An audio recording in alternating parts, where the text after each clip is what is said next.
So my name's Barbara Theurkauf, and I'm chair of the Historic District Commission here in Glastonbury, and I've been the chair for, I don't know, maybe 10 years, and our commission is focused on the historic district that's here on Main Street, and it goes from just north of Rankin Road, and so there's a doctor's office in there now. Some people may know it as the Blacksmith's Tavern, and we just go about another 5 or 6 houses south here on Main Street.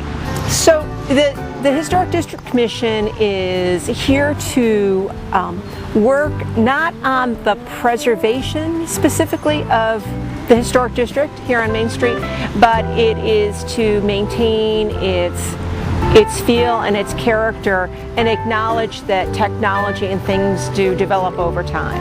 And so there's a group of us, there's 6 or 7 people on the commission, and we will review what people want to do just on the exterior of their house. That's all we have to say about, and what you can view from a public way, so from Main Street or Meadow Road, or we're here on Hubbard.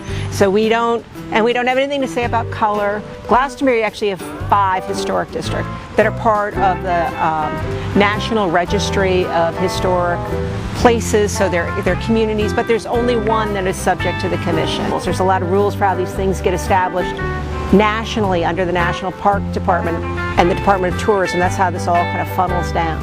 The reason it came about was there was a big push on to make as much of Main Street going south as possible be a commercial district.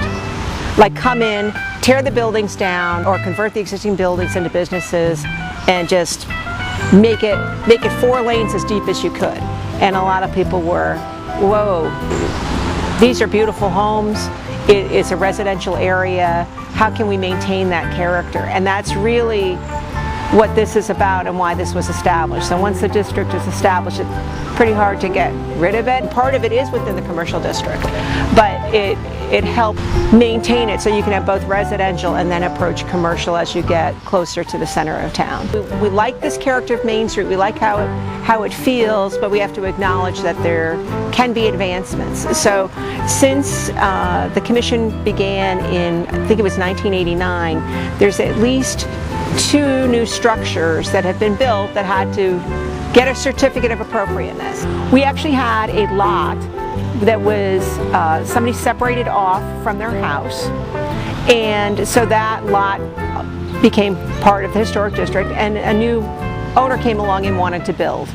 So totally new construction, and it's unique in that, do you say, geez, should you be completely contemporary and say you're just in the 21st century, or do you want to be in keeping with the houses around you? And that's really what the homeowner's there to say. So we work with the homeowner and try to come up with something that will work. And the homeowner wanted to make it be in keeping, and they designed a house that is new with modern construction techniques, but looks in keeping with the houses around it. And on one side, I think the house was built in the late 1800s and the other one in the mid 1800s. We have houses going in this district from kind of the early mid 1700s up to a house, as I say, was built about 5 years ago, and they are all part of the historic district, so there's not an age limitation.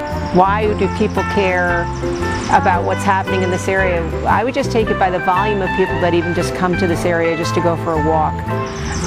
That when the Historical Society held their holiday open house, close to 1,000 people come to tour these houses. And so it seems like there's an appeal.